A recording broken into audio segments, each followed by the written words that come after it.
Alright, so, I've seen a series recently called Mars Red. It's a good anime series, really good in fact, although I'm a little conflicted on it. The tone feels inconsistent and there are dramatic points which seem to exist solely to exaggerate the drama. It's also pretentious, quite frankly. I do recommend watching Mars Red, but... well... What is it about? In Japan after World War I, a man gets a vision of a perfect fighting force. The soldiers who wouldn't have to suffer. The soldiers who wouldn't get injured or traumatized. The soldiers who wouldn't die. Vampires. Nakajima wanted one thing, and one thing alone. To save lives and make it so the young men don't have to die for fat bureaucrats in the ivory towers. To protect the future of Japan. So it's about secret vampire military unit. Really cool idea, got to say. What did I like? I really enjoy vampire stories. I think it took me playing through Bloodlines, Coteries and Shadows of New York, Parliament of Knives and whatever else is there to realize it. But I really enjoy the idea of vampires. Such fragility coupled with immortality and great power. And it plays a pretty major role in the story here. Unlike many other worlds, in this one the vampires burn near instantaneously in the sunlight. It makes for much more intense nights and sunrises. In fact, there is no time to react for many. In one somewhat gut-wrenching scene, a child is turned vampire and is forced to feed on rats. He's hiding in the shadows, but his meal went into the light. He tries to give chase, but burns right away. He doesn't even have time to shriek. How horrific is that? He didn't even know he was one, but died just like that. This is definitely vampire done right. Not throwing shade at Vanitas at all here, no, not at all. Aside from that, I think it showed an interesting take on the military. I won't claim how realistic it is, but I always enjoy when things are morally grey. At times the soldiers save lives, help people and protect the innocents. And, at times, they... major spoilers, but let's just say they do a bit of an opposite thing. This of course makes the soldiers question orders, question what the people above even think, and in fact it goes up ranking as well.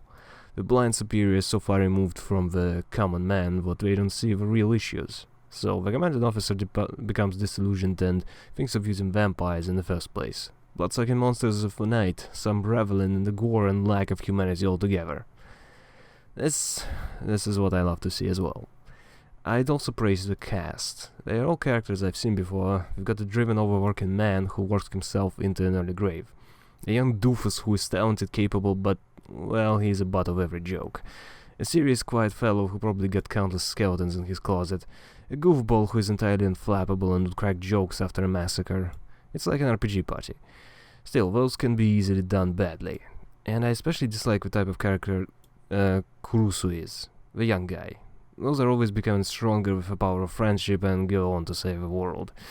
Here, okay, he's that, I admit, but it was a believable transition. I enjoyed the way he grew, and I enjoyed his relationship with others. He really is a sweetheart who is difficult to dislike. Many anime series fail to write this kind of character. Many.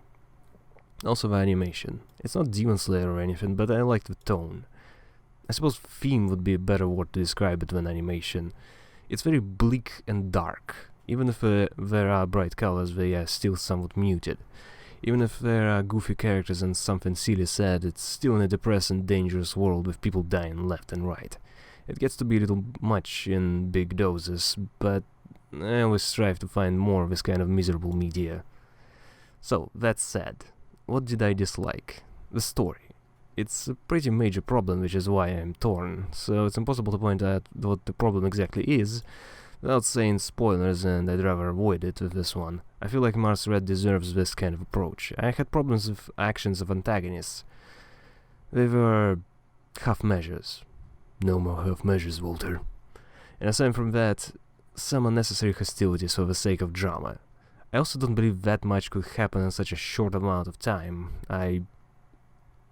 Okay, it's difficult to be vague here, so I'll just say that the story after halfway through reminded me of a video game. Dishonored, probably. The first one. And the stakes keep going up fast, way too fast in fact. And they keep going up until everything goes belly up, which just makes no sense for a compelling story, but damn would it make it fun in a game. Also, more of a minor thing, the first episode is an awful introduction. It's pretty much a love letter to the people who already finished watching it and are doing a rewatch. Knowing what to expect and why this actress character is so obsessed. The episode doesn't show anything, doesn't tell anything, and it's just an awful first step.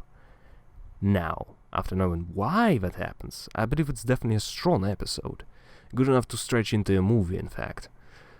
Dramatic, tense, and depressing, ending on a high note, but again, totally doing a disservice to the rest of the series. A horrible introduction. So I think I'm just upset because I got my hopes up due to how much I like this. But then there's this bit of a silly story happening and I have to get upset. Because I know how much better it could have been. Because I expected greatness, and I got above average.